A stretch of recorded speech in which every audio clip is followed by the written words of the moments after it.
Audience présidentielle pour ouvrir cette édition. Une délégation de la Fédération des associations islamiques du Burkina s'est entretenue ce matin à Kosiam avec le président du Faso. Ces responsables religieux sont allés apporter leur soutien au chef de l'État dans un contexte burkinabé marqué par de nombreuses attaques terroristes. Urbain Sommet, Zoubaviel, David Dabiri.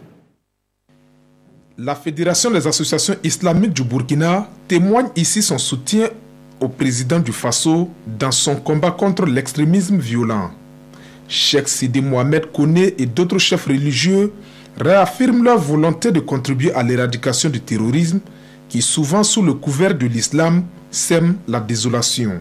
On a jugé bon qu'en plus des prières, qu'on puisse passer, lui apporter notre soutien de vive voix et lui traduire l'engagement de l'ensemble des musulmans à rester debout avec lui pour affronter, en tout cas, tout ce qu'il y a comme épreuve de diriger contre cette nation-là.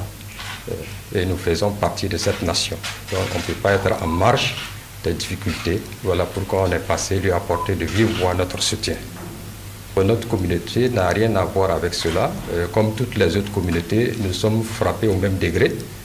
Quand vous regardez les cibles qui sont frappées, quand vous regardez les personnes aussi qui sont atteintes, dites-moi quelle communauté n'est pas touchée.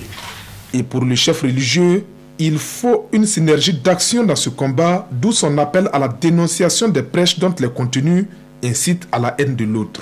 Nous travaillons en collaboration avec les autorités et en tant que citoyens, on dénonce tout ce qu'il y a comme dérapage. Pour les gens qui sont suffisamment sensibilisés au niveau des mosquées, n'importe qui ne peut pas venir parler dans une mosquée.